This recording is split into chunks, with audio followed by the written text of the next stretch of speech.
My name is Robin Park, and I was the researcher.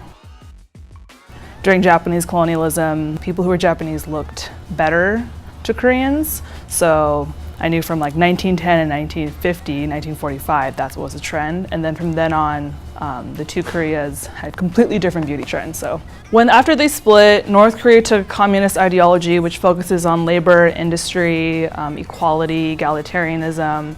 So it was less focused on product and marketing and more focused on how much you can contribute to society, and that's what was considered beautiful. So you'll notice that the makeup trends are pretty much unchanging from 1950 on until you get to about 90s. And then on the South side, they focused on capitalism. So they basically followed whichever capitalist economic power was huge at the time. So for most of the time it was the US or Japan. So even though they we're happy that they were free from Japanese colonialism, they still continue to follow their trends. North Korea was so much more focused on, your ability to work, your ability to contribute. So you'll see propaganda photos or propaganda art where North Korean women are dressed down. They look like laborers, and that's considered beautiful. They look cheerful, joyful, healthy. Healthy was a huge thing because during Japanese colonialism, there wasn't enough food, people were poor, unhealthy, so that's North Korea's way of saying, you look beautiful. My name is Katya Kudaeva, and I'm a makeup artist. I think for me, any Asian makeup is very different, especially the history of makeup. My name is Tiffany Lee, and I was the model for the shoot. I think Koreans are very good at imitating, but making it better. That's what they're known for. The last look was very much inspired by the pop culture of Korea. First we prep her skin with a face cream, then a little bit of primer.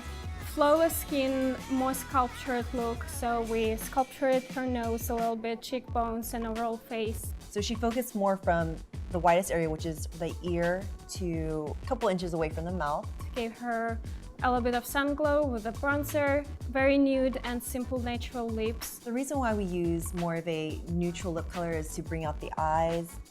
So the stuff for my eyes, we kept it very clean on the lid, no eyeshadow, and we just focus on the eyeliner to create more of the illusion of bigger eyes. Why would someone have bigger eyes? I think it's like don't even know. Why would you want bigger eyes? Is it okay to say so? I feel like Asian women just want to look a little bit more like European, Caucasian. We put 2 eyelashes on the top lid. We stacked 2 different lashes. The first lash was a little bit longer just to open up the outer part of the eye. And then we also made it even stronger with the look by adding individual lashes on the bottom. The bottom eyelashes were placed individually. We focused it more on the mid to outer because we didn't want to close up the eyes. What we were doing with eyelashes, we were placing them a little bit higher than her natural lash line, and that created that significant bigger eye doll look.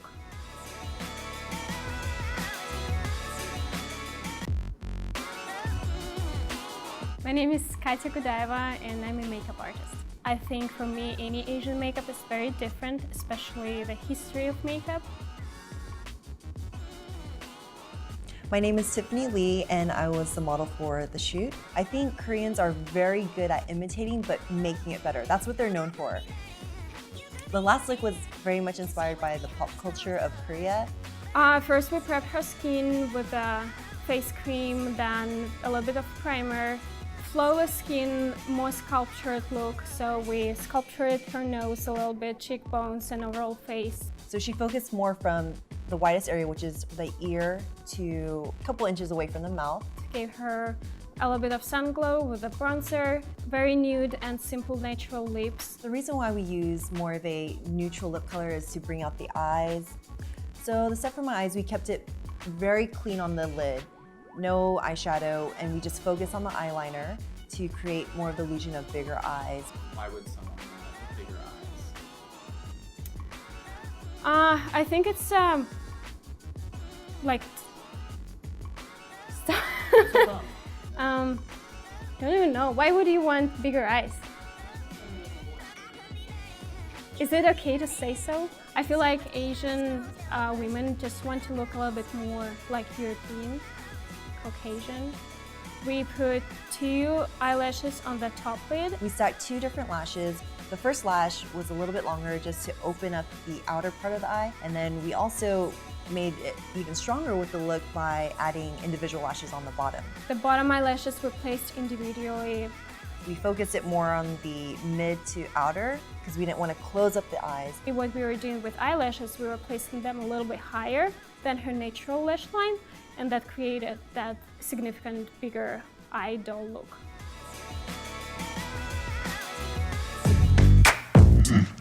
Hi, I'm Roya Selden, and I'm a history major at the University of Washington. My main focus was focusing on urban areas of Mexico and looking at the pop culture and also the role women played in Mexican society, because that's what I'm interested in. My favorite is the soldaderas look. The soldaderas were just different women from different social classes who left their homes to participate in the Mexican Revolution, and they were fighting alongside with their male counterparts. Well, the 20s in general are very controversial. The very conservative sections of the Catholic Church in Mexico were not happy with the way women started wearing shorter skirts and cutting their hair. They saw it as going away from the Mexican ideal of womanhood and becoming more of a sexual being. It's also the start of more American influence. A lot of Mexican women were starting to star in American silent films such as Dolores Del Rio, Raquel Torres. I liked the look of probably the 1950s because it shows the globalization of Mexico at this time. Lots of Western advertisements started popping up. Everyone started moving to the cities. The actress we based the style off of wasn't born in Mexico. She symbolizes the connection between Mexican culture and globalization. The effect of the 20th century everywhere in the world is being influenced by the major economic powers. Each place is unique, and although due to the mass globalization, it's easy to forget that. It's a celebration of being unique and... I'm Chris. I am an anthropologist, and I'm working on my PhD at the University of Washington. And I did the research behind 100 Years Beauty in the Philippines. Well, okay, so in the 1910s, the Philippines is still emerging out of the Spanish colonial era. American and European ethnologists were really invested in documenting indigenous women, especially their tattoos. It was very exoticized and pretty racialized, I think. In the 1920s, Fernando Almarsolo is a painter and a Philippine nationalist. And he had a lot to say about what makes a Filipina woman beautiful. It suggests a kind of nostalgia for a simpler pre-colonial time and a simpler pre-colonial kind of woman. End of the 1920s and the 1930s, up until World War II, we see all of these carnivals. So they're kind of like the precursor to the modern-day beauty pageant, which is a staple still in the Philippines. Yeah, they were definitely inspired by Jazz Age beauty in the US and in other places. So I think one thing you noticed with April's skin in the video from start to finish is that she has very dark skin in the beginning, and then immediately in the 30s, it becomes totally white. So that's a beauty standard that gets enforced all the way up until the present moment. Of course, the sort of colonial mentality about how European aesthetics are beautiful. And then finally, towards the very end, you see her kind of like laying off the skin whitening products and the powders and the bleaches and all of that. Because I think in this moment, people are beginning to accept that their skin tone can be beautiful without needing to be whiter. My favorite look might have been the Huck Amazon warrior woman. During Japanese invasion during World War II, there are these women that are actually participating in the suppression of the incoming Japanese forces. So it wasn't unusual for women to be militarized in some of these rebel groups. In the 1960s, that lady with the huge hair, well, that's modeled after a young Imelda Marcos, who would eventually become wife of Mr. Marcos, who initiated martial law and many other waves of corruption in the Philippines. In the 80s, I think you see Filipino pop culture and US pop culture are closely analogous. It's not a mistake since World War II, and before that even, the United States and the Philippines have had a close relationship. Beauty is not natural, it's always conditioned. And in this context, a face tells so much about the political situation or a military situation. And those things go into the way we condition our own face to look beautiful to the world. And the kinds of Filipino figures that people are familiar with are like maids or nurses. And it's not to say that that work isn't important, but rather that there are so many different kinds of people in the Philippines, so many ethnic groups and languages and etc. There is extreme wealth and extreme poverty. So I think people think of the Philippines as a pretty destitute, poor place that produces our nurses and our maids, but it's so much more than that. And there's so much of a reason why we think that. My name is Sangeeta Jan, and I'm one of the producers on 100 Years of Beauty India. I helped with some of the research that went on behind the scenes, and currently I'm in India. I'm on the outskirts of New Delhi. I'm running a small nonprofit where we work with slum children and at-risk youth and just try to guide them and help them to make something of themselves. Every culture, every religion, every region has totally different dress styles. Well, because in India also, I think over the decade, the look changes, especially in the recent years. You see that a lot. We did Jaya Pradha for 1990, and I think she was the beginning of the 90s. By the end of the 90s, she wasn't even in the movies anymore, and the look had really changed. Celebrities in India are very, very important, times even worshipped. There are actual temples that are built for them, and people actually worship them. We didn't only look at movies. I also tried to find pictures of just ordinary people from those time periods and compare them, and it seemed like they matched up. Video came across as fun, but then there's all these extra added things that are very Indian, and you don't see that anywhere else. The dot on the forehead, which is a bindi. Traditionally married women used to wear only, and now it's become something that's just part of the makeup. Some people consider it the third eye of Shiva, which is a Hindu god. And some people consider it like an anointing of God. And then we've got the henna. Traditionally was also something that brides would wear. They would put that on their hands when they got married. But now it's just part of our makeup, part of our culture. I think the henna had just been applied. It had not actually been washed off, because once we wash the henna off, it actually turns like a reddish maroonish color. In our video, the henna was still the dark green, blackish color, which is just freshly applied henna. I think that it would have changed the whole feel was actually her expressions. I think Indian beauty, part of it is in being a little shy.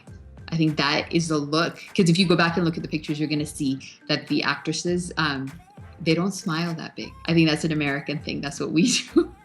Female beauty is very important in India. You're not going to just go out the way you are. You're going to comb your hair. You're going to do your makeup. But I think the definition of beauty in India is changing. Traditionally, Indian beauty was considered, you should be very, very fair-skinned. You should have big eyes.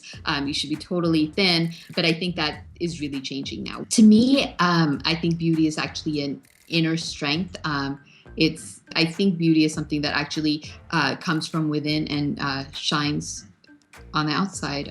It's something that comes from the heart. And to me, that's what's beautiful.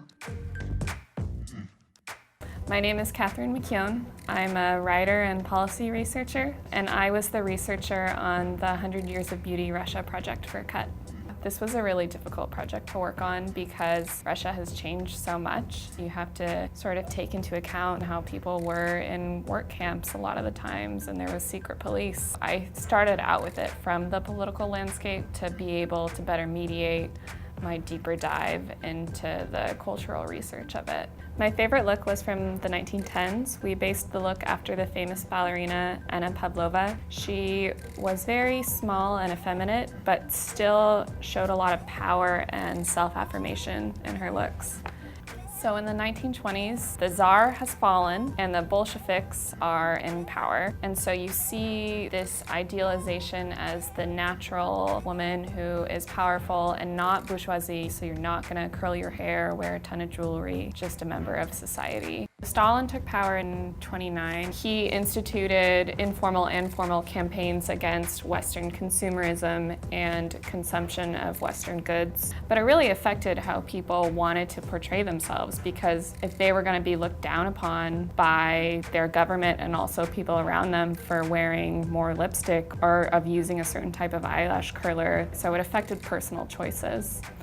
We based the 1940s look off of famous female fighter pilots that were a part of Russia's contribution to the Allied forces to fight against Germany in World War II. Patriotism was seen as a desired, beautiful attribute, and it manifested intellectually and physically with people. So in the 1950s, with the Khrushchev thaw and the death of Stalin, people gained a little more liberty in how they represented themselves. You see people wearing more makeup, you see them having a bit longer hair, not everyone has the same hairstyle anymore. We chose from a recent film because it really does depict that mixture of Western ideals with Soviet Khrushchev thaw culture.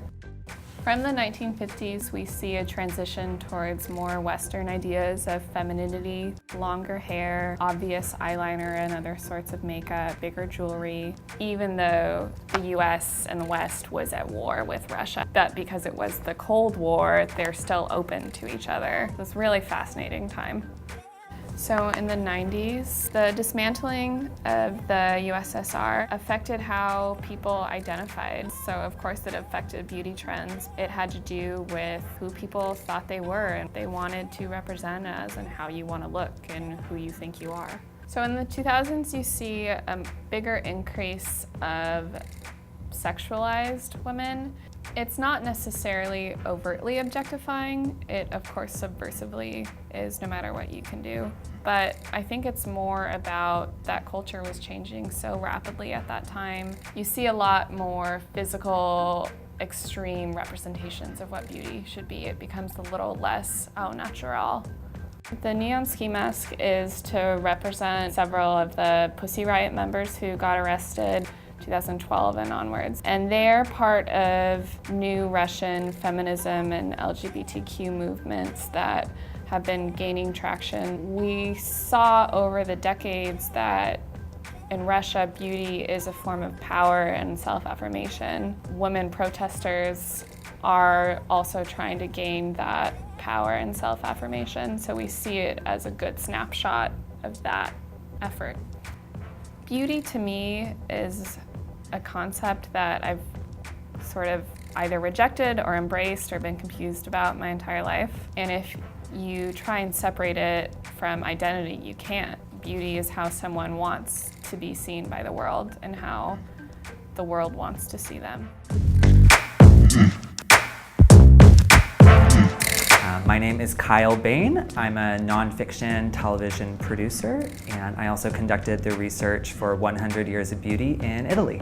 Hair and makeup and beauty trends were really heavily influenced by Italian designers, both their personal aesthetics and the looks that they sent down the runway and in their campaigns. In the 1910s, the biggest beauty trends were very Grecian, and it was largely a result of an Italian designer, Mariano Fortuny, who created the must-have dress for everyone, and those sort of Grecian curls and circlets and those hair and beauty trends really followed suit. So for the 1920s, there was really only one choice, Elsa Schiaparelli, and she is a huge beauty icon.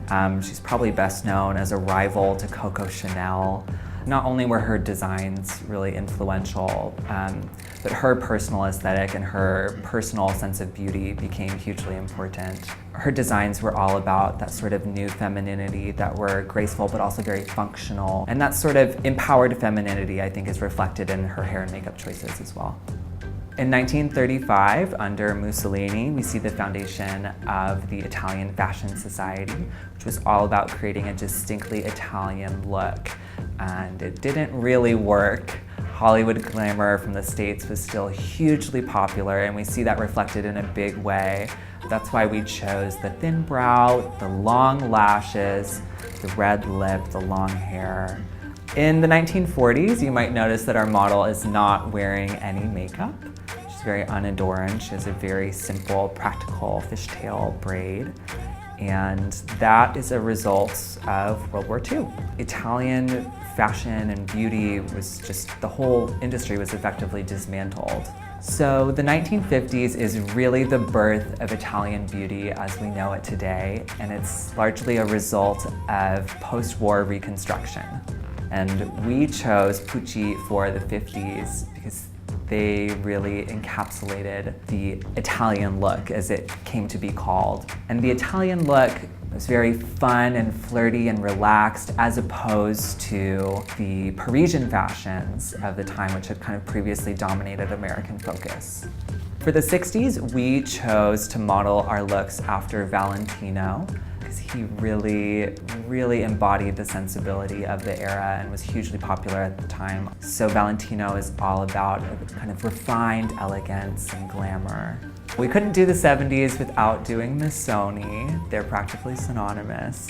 And Missoni is all about that it's kind of the logical conclusion of Pucci. It's that very relaxed, casual elegance that we've come to associate with the Italian style.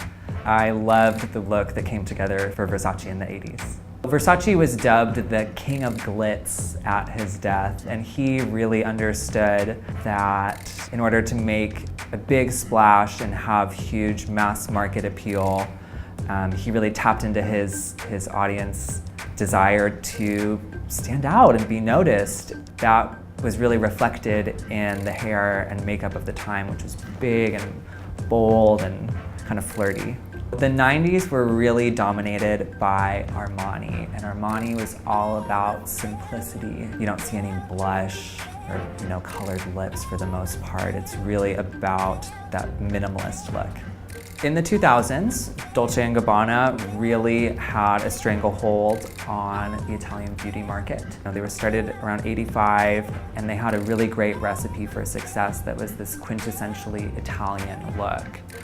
The last look, the Moschino look, is very Barbie-esque. It's very vibrant and fun and playful, and that's really what Moschino has always been about. Franco Moschino studied under Gianni Versace, so he really understood the rules of the game. For this look, we pulled from one of the most recent Moschino collections, which has a very Barbie vibe. And recently, you've been seeing Moschino styles pop up on all of your favorite icons, like Rihanna and Miley and Katie and the whole gang. Everyone's wearing Moschino today.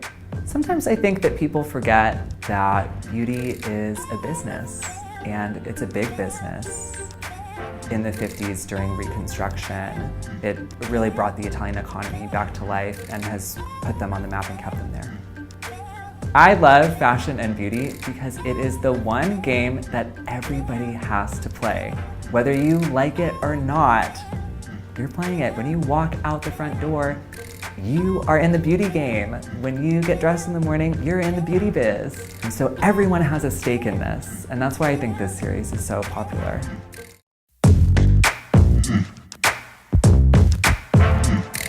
I'm Chris. I'm an anthropologist. I'm working on my PhD at the University of Washington, and I did the research for 100 Years, Germany. When I started working on this project, I wanted to consider how every political regime is also an aesthetic regime. So we think of politics as the domain of economics and policy, but it's also the domain of images and the kinds of images that circulate. German beauty reflects aspirations of health, wellness, fitness, and hygiene. And that reflects, I think, an endemic anxiety about the turbulence of many political and economic changes that have been happening in Central Europe. The 1910s, we're still in this Art Nouveau moment. When she's wearing the veil, it looks a lot like the Virgin Mary. Okay, so we're returning to that pure virginal sort of femininity. In the mid to late 20s, Berlin is sort of this cultural epicenter, and for a moment it is this like bright, shining light or cabaret. is the center of the world. People are very glamorous, and it's not quite like Jazz Age beauty in other places. So I guess we did a composite of this poster for a cabaret show and a Tamara de Lempicka painting. So her famous painting, Auto Portrait, is of her driving in a car, looking very fabulous with her Hermès gloves and stuff like that. We just really loved the expressiveness on her face. So that ended up actually on the cover of this German fashion magazine at the time called Die Dame. Very iconic painting. I have a magnet of it, actually, at home. So. Famously, in 1933, Hitler and the Nazi Party are ascending to supremacy. In 1936 is their kind of big global coming out. They have the Olympics in Berlin, so they're hosting it in Nazi Germany. Okay, and that includes a very public racial rhetoric about the supremacy of the Aryan race. So Hitler hires Leni Riefenstahl. She's recruited to film propaganda using all of the athletes, the German athletes, for their musculature, their athletic prowess, et cetera, et cetera. So we chose a javelin thrower, and this is Leni Riefenstahl took the original photo. This is supposed to represent that pure Aryan bloodline that comes from out of the earth in Germany. The pigtails sort of suggest an alpine look. Hitler and Germany are waging a massive campaign in Europe and Africa. And this is the moment we will all come to call World War II. War is, of course, an aesthetic experience. In Vichy, France, the subsequent puppet state, there were a number of French fashion houses, very famous ones that we still see on the street today, that actually collaborated with the Nazis. So they helped make uniforms and garments, they processed raw materials, and a lot of the wives of the German officers, who were particularly high rank, had access to all of a sudden these very high-end consumer goods coming out of Paris. There is a sort of sense of glamour in very small segments of the German military population. This picture kind of reminds me of the kind of elegance that only a few had access to. Okay, we remember here at home in the United States that when men went off to go fight in World War II, women had to take a lot of the occupational tasks that were now left vacant. So we also see that in Germany.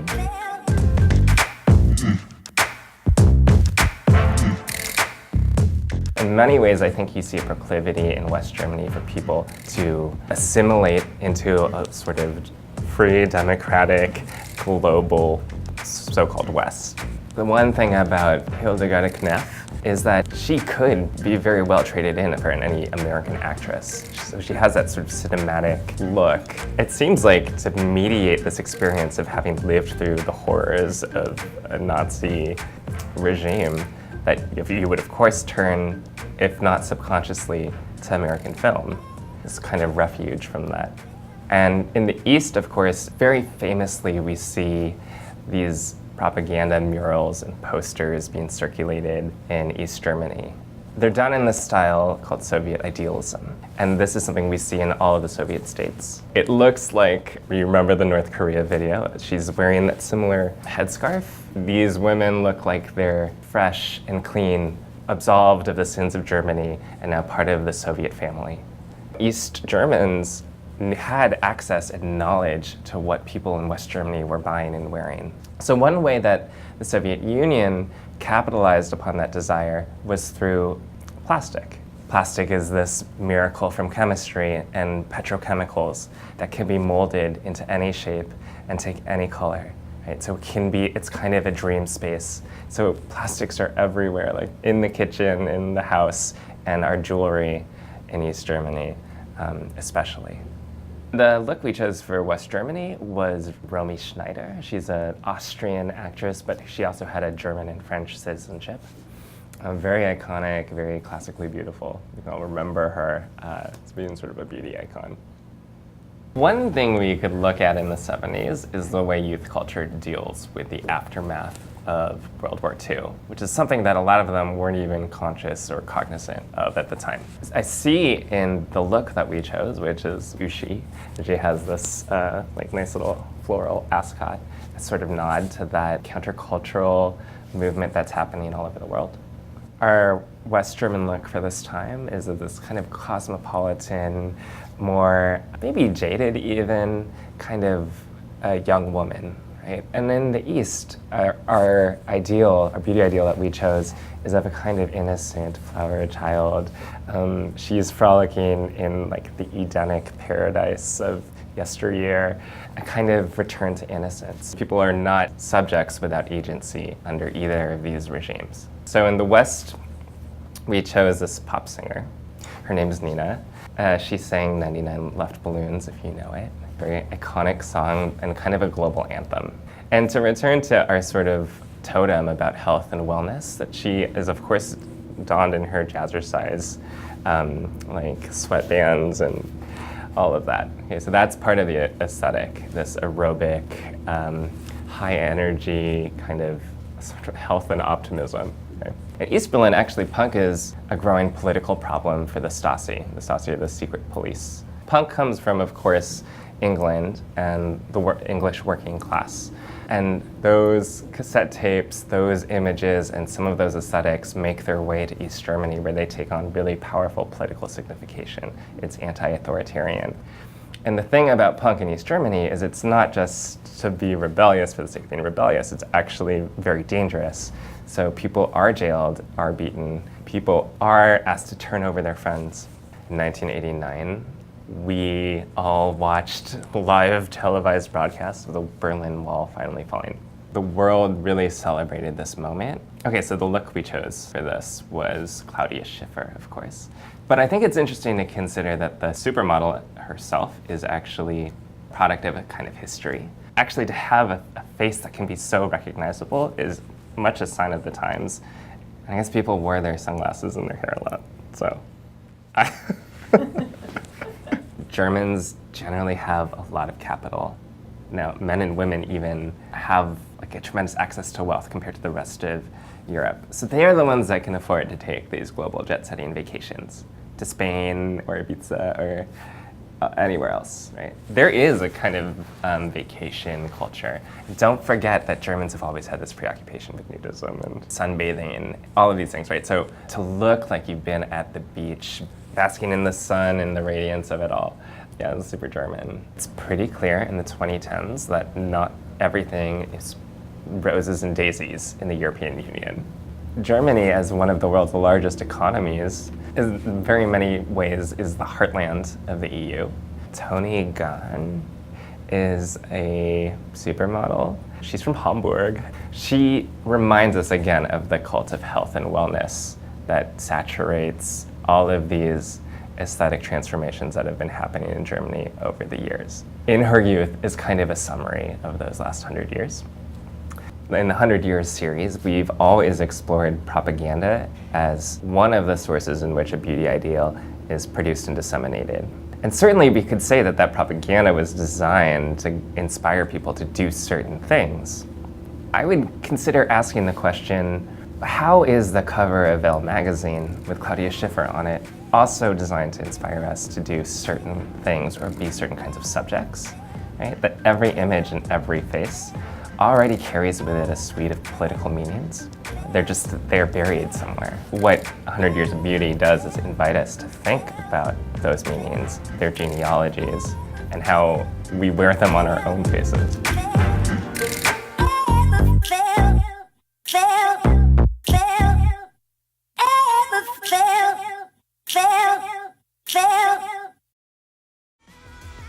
Hey guys, thanks so much for watching the video. If you liked it, make sure and hit subscribe. And if you want to see more videos from the 100 Years of Beauty series, click right up here. And to see behind the scenes photos, check for a link down in the description box down below.